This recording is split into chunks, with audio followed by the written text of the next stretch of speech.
How do you feel? How connected do you feel to this beautiful space?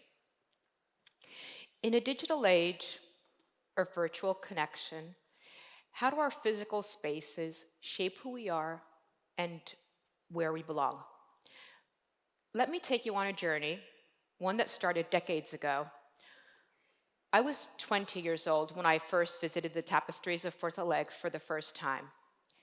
And I was immediately mesmerized by the, thank you,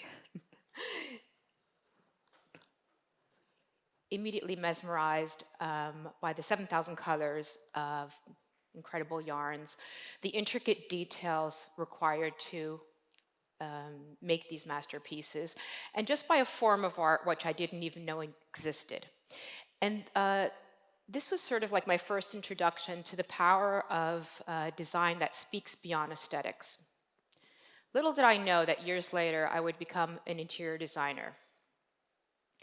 So for more than 2 decades, I worked on incredible projects with some really amazing clients in inspiring locations, blending aesthetics and function to fulfill my clients' wishes.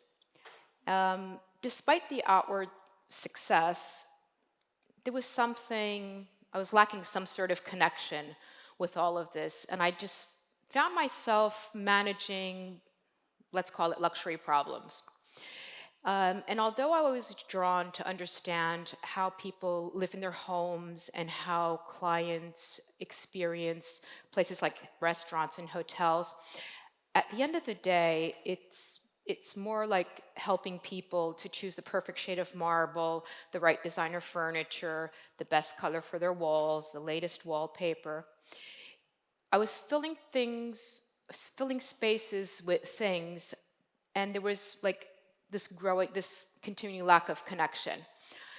And there was like a little bit of a sense of frivolousness and some frustration with, maybe I guess, well, let's call it lack of purpose. But, and then one day I was having dinner with a group of human rights activists, and there was a migrant woman who was having a super interesting intellectual conversation, and she had just been released from political prison and had been relocated in a different country. And she asked me, "So Teresa, what is it that you do?" And I was so embarrassed. I said, "Nothing important compared to what you were all doing." And she said to me, "Don't ever say that again. Do you know how important your role is? Do you know how important it is what makes us feel at home?" And her words really shifted my perspective of my value as a designer and my impact that I can have. And around the same time, I began working on another beautiful residential project. And my clients requested that I source for them some form of special, unique Portuguese art. And the first thing that came back to my mind was the tapestries of Portalegre, because they were just the most unique thing I could think of and a perfect fit for this project. My clients were just as mesmerized and fascinated as I was the first time that I saw these tapestries. And they also understood how important it was to be acquiring something, a form of art that really needs to be preserved. This reminded me of the value of craftsmanship and how design can go beyond the visual, embedding history and craftsmanship to embrace, storytelling connection. And then came COVID, and the world stopped. We all paused, and I paused. And I took this time to go into this sense of lack of connection. And so I deep dived into neuroscience and neuroaesthetics and neuroarts, and studied biogeometry. And I realized that I just didn't want to fill spaces with things anymore. I wanted to be part of also shaping experience. And so neuroscience is allowing me to prioritize something which goes from filling spaces with things to something that I call designing the invisible, which is a philosophy that prioritizes the unseen elements of a space. It's the way it makes you feel. It's the energy it carries. It's the connections that it fosters. And this, for me, gave me a different sense of looking at spaces and how we can really make a difference in designing them.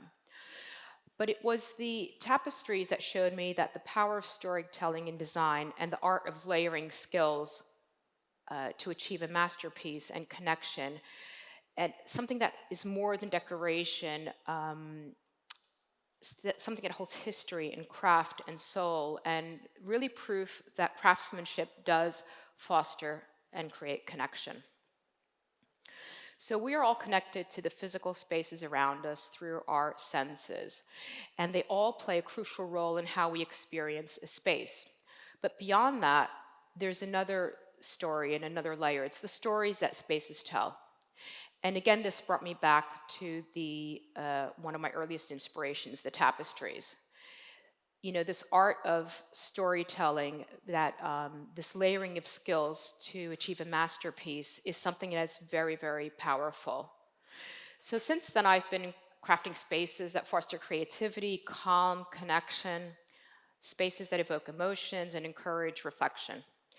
It is said that observing art puts us in a state of awe, and it is proven that it takes us from self-centeredness to a sense and a mindset of community connectedness. And this is what inspires me to bridge this unique craftsmanship with its role in a physical space.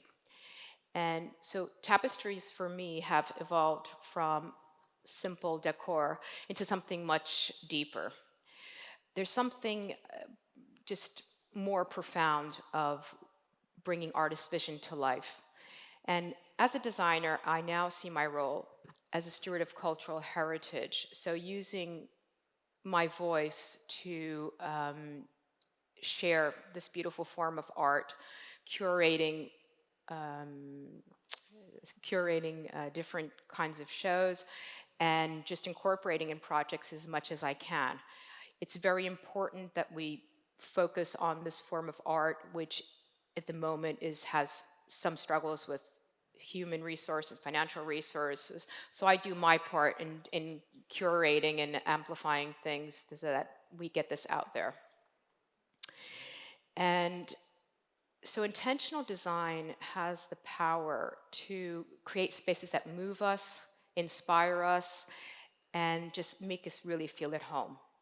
So I challenge you today to look beyond the visible and really look at the spaces that you're in and how do you feel in those spaces. And think about the elements that you bring into a space and how do they change how you feel in that space. What are the connections that are going to foster? Thank you.